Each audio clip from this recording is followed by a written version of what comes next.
I am Reverend Dr. Karen Georgia Thompson, General Minister and President of the United Church of Christ in the USA.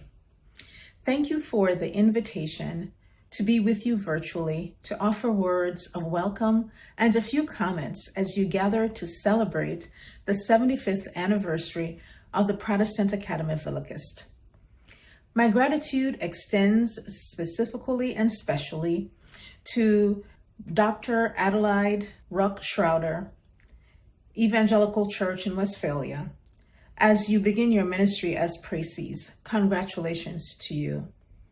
I also want to thank UA Trittman, Director of Studies for Peace, Foreign and Security Policy at the Protestant Academy, for the necessary preparations for this presentation. I bring you greetings on behalf of your siblings in the United Church of Christ. The decades-long relationship between our two churches has resulted in ministry and mission together, sustained through opportunities to visit together, to collaborate programmatically, and to be present with each other as we are able. I am glad that our staff, our clergy, and our congregations have contributed to promoting and enhancing this important ecumenical relationship between our two churches. Congratulations on 75 years of leadership in providing the framework and space for discourse on relevant topics for church and society. Civil discourse is important, especially in a time when assumptions about what others think or believe continue to fuel the misinformation and disinformation that is sowing discord and amplifying conflict in our societies and even in the church where Christian unity should prevail.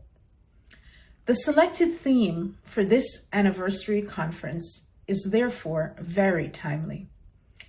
Crisis, war, and conflicts, future between fear and hope, will examine and address these global challenges.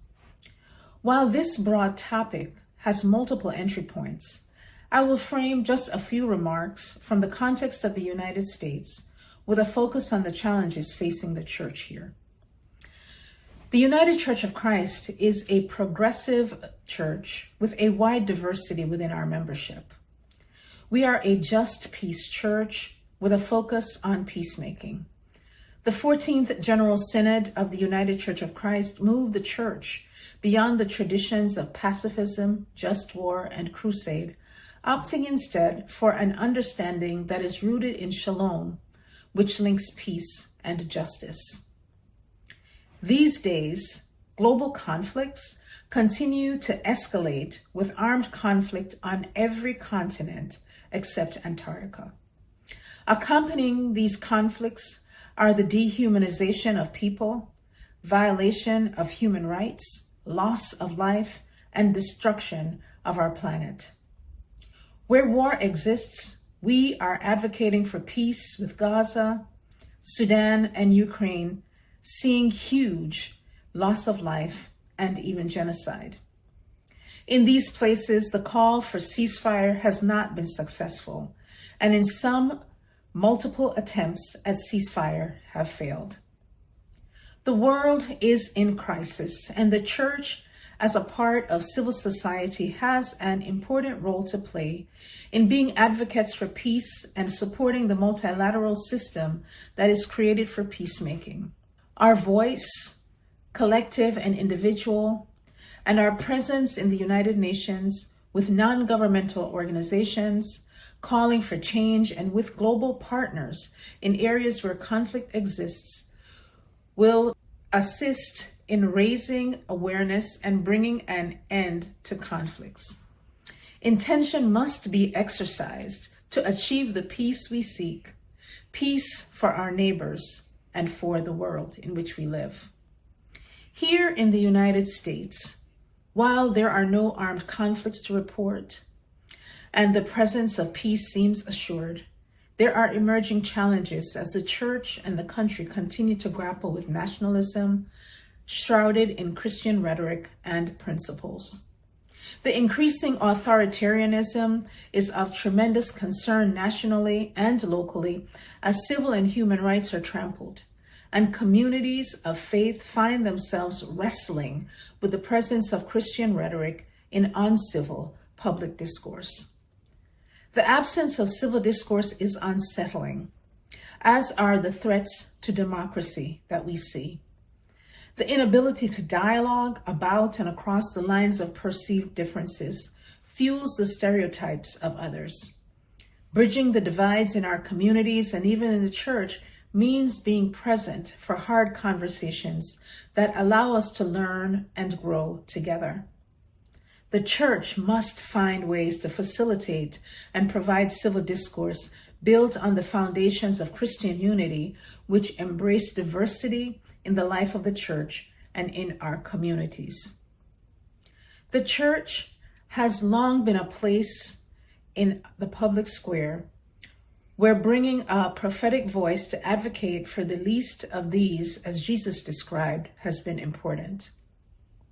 The poor, the hungry, gender minorities, children, immigrants, women, and sexual minorities are living in fear and anxiety as a result of immigration raids, people being taken away against their will, and the militarization of some of our cities with the National Guard. These are places of crisis for the citizenry and for the church.